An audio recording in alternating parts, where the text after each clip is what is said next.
La catégorie des magasins sur rue de moins de 400 mètres carrés sont ceux qui verront leur base locative augmenter le plus, de 15 à 30%. Donc est-ce que vous êtes, vous, prêt à stopper la mise en œuvre de cette mesure? Qu'est-ce qu'en pense le maire de Provins? D'abord, il y a un premier sujet, c'est qu'il y a un candidat qui veut supprimer la taxe d'habitation. S'il supprime la taxe d'habitation, je vous promets que les communes vont se retourner sur les autres taxes. Donc c'est déjà une première constatation que je veux faire. La deuxième, c'est tu as une idée précise sur les bases ou pas?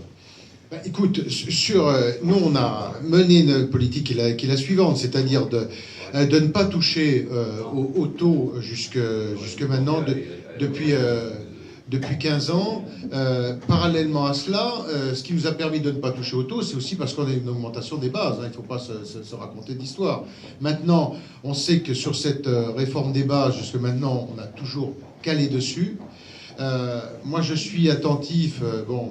J'ai toujours été à Provins, qu'on fasse attention à préserver le commerce de centre-ville. Donc on l'a fait effectivement par certaines mesures sur l'urbanisme, en mettant la pression aussi et en négociant sur le commerce de périphérie, parce que ce que disait Jean-Baptiste tout à l'heure, il a complètement raison. On a besoin de l'attractivité du commerce de périphérie. On a des enseignes. Quand on a eu Decathlon qui ouvre, c'est une enseigne qui fait venir des gens de loin. C'est une enseigne où on fait 30 km pour venir à un Decathlon. Donc une fois qu'on a accroché les gens sur la périphérie, ils viennent en centre-ville.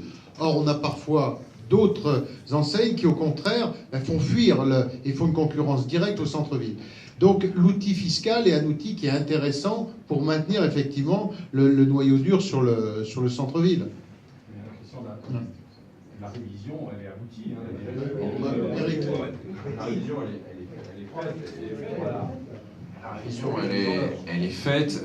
Il faut, en tout cas, en faire le bilan, enfin, en tout cas, immédiat. Un gouvernement ne peut pas l'appliquer, me semble-t-il, immédiatement, parce qu'il y a un nombre de perdants considérable et puis un nombre de gagnants aussi. Il faut bien l'admettre. Mais il faut bien regarder. Je pense qu'effectivement, les commerces de centre-ville doivent être nécessairement perdants, puisqu'ils ont été sous-évalués dans leur base. Donc, c'était une question absolument majeure. Et puis, il y a quand même le déroulement d'après, c'est-à-dire qu'après les bases professionnelles, il y a les bases ménages, ce que l'État d'aujourd'hui, ce ne sera probablement pas l'État de demain, ce que l'État d'aujourd'hui peut être amené à faire. Et là, c'est une révolution totale. S'il y a un travail sur la fiscalité locale, ça doit être fait avec beaucoup de prudence sur tous les sujets. D'où d'ailleurs la remarque de François sur la taxe d'habitation. Non, il faut beaucoup de prudence dans cette affaire de base.